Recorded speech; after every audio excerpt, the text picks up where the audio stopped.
I'm Michael Shusterre, multi-award winning real estate specialist in the Greater Toronto Area and the surrounding suburbs. Until a few months ago, sellers kept waiting for the market to hit its peak. After all, nobody wants to sell when they fear they could get more money in a week or a month later. And now, buyers seem to be showing their patience as market momentum seems to slow down. Or maybe it's not so much patience as it is waiting for the prices to bottom out or even crash, as some people say. 20 years ago, when I was flipping properties full time, I hired a very successful real estate flipper to mentor me and train me. I wanted him to teach me as much as he could to help me make as much money as possible, and of course, also teach me how to not lose money.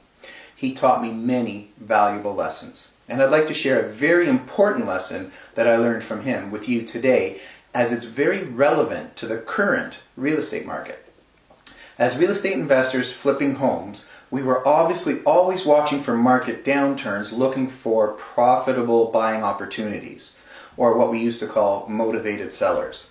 One of the keys to making money on a flip is obviously buying for as low as possible. And here is what Robert told me. He said, "Michael, the problem with people who wait for the market to bottom out is that they don't know it's in fact bottomed out until after the fact, until it's too late. Then they do nothing because they're busy blaming themselves or kicking themselves for not striking when it hit the bottom." What did he mean by that?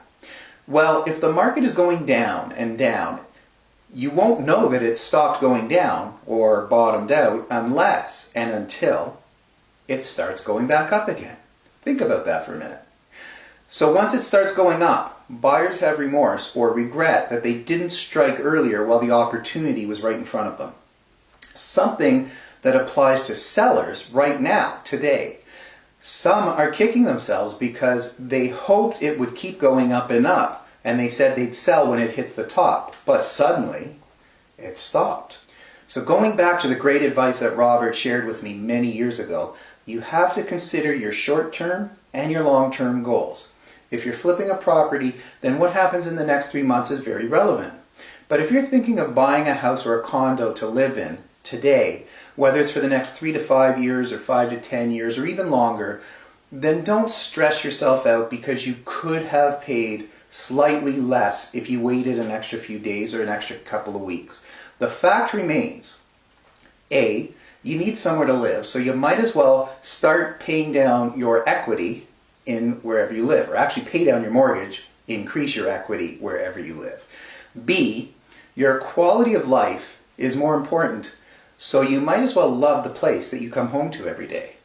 And C, finally, in the next 3 years or 5 years or more, it will definitely be worth more than you paid today.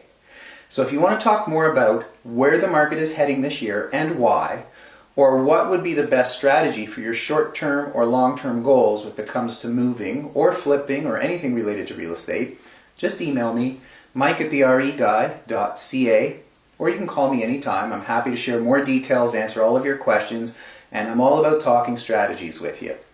Thanks for watching.